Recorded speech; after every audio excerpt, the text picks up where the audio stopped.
உனக்கு சொந்த வீடு இருக்கா? இவ்வளோ வயசாயிடுச்சு. ஒரு வீடு கட்ட துப்பு இல்ல. ஒரு நிலம் கூட வாங்க துப்பு இல்ல. அப்படின்னு உங்களெல்லாம் கழுவி கழுவி ஊத்துறாங்களா? உங்க அப்பா அந்த காலத்துல சொந்த வீடு உனக்காக கட்டி குடுத்தாரு. அத கூட வித்துட்டு இப்படி ரோட்ல நிக்கிறியே! உங்க அப்பா வளர்ப்பையும் சேர்த்து தின்னுட்டு உட்காந்துருக்கியே! அப்படின்னு உங்கள அசிங்கமா கேட்குறாங்களா? அவங்களுக்கு செருப்பால அடிச்ச மாதிரி இந்த பதில் சொல்லுங்க. உங்க அப்பா காலத்துல வெறும் 10th படிச்சாலே அது காலேஜ் முடிச்ச கணக்கு. அது என்னவோன்னு சொல்லி பெரிய படிப்புன்னு அப்படின்னு சொல்லுவாங்க. இப்போது 10th படித்தவங்கள குப்பையை பார்க்குற மாதிரி பார்க்குறாங்க. அப்போது வெறும் 10,000 வச்சு நீங்கள் என்ன வேணால் பண்ணலாம்.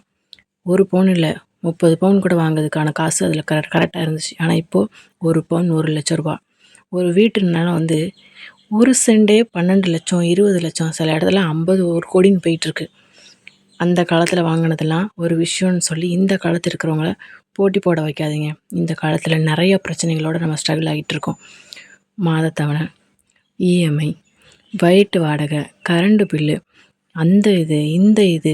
ஒரு நிலம் வாங்கணும்னு ஆசையே இருந்தால் கூட அதில் சேர்த்து வைக்கிறதுக்குள்ளே நடுவில் வர அவ்வளோ பிரச்சனையும் சமாளித்து ஓட வேண்டியிருக்கு. அப்போது 10 பிள்ளை பெற்று நான் வளர்த்தேன், இப்போ ஒரு பிள்ளை கூட உங்களால் வளர்க்க முடியலன்னு கேட்குறாங்க. ஆனால் அப்போ 10 பிள்ளைக்கும் என்ன சாப்பாடு போட்டாலும் சாப்பிடுங்க. வெளி உலகம் தெரியாது, என்ன இருக்குது, பக்கத்து கடையில் என்ன விற்கிதுன்னு கூட தெரியாத அளவுக்கு தான் அவங்க இருந்தாங்க. ஆனால் இப்போது ஆன்லைன், ஃபோன், பல விஷயங்கள்னால உலகத்தையே பிள்ளைங்க ரொம்ப விஷயங்கள் தெரிஞ்சிட்ருக்காங்க.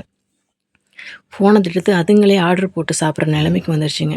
நம்ம பைசா சேமிப்புங்கிற விஷயத்துக்குள்ளே போகிறத விட செலவுங்கிறதுக்குள்ளே நிறையா போயிட்டுருக்கு.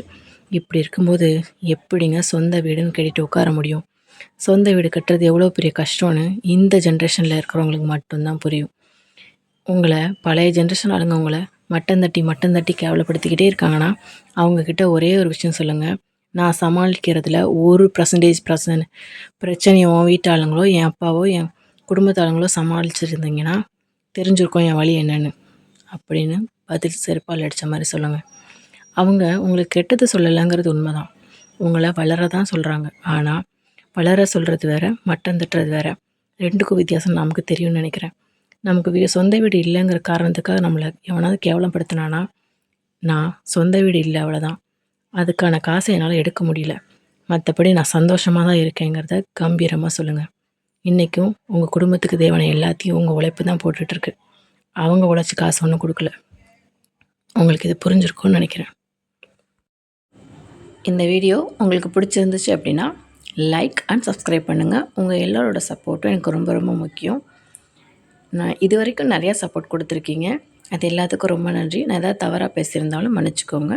ஸோ லைக் அண்ட் சப்ஸ்கிரைப் பண்ண மறந்துடாதீங்க. தேங்க்யூ.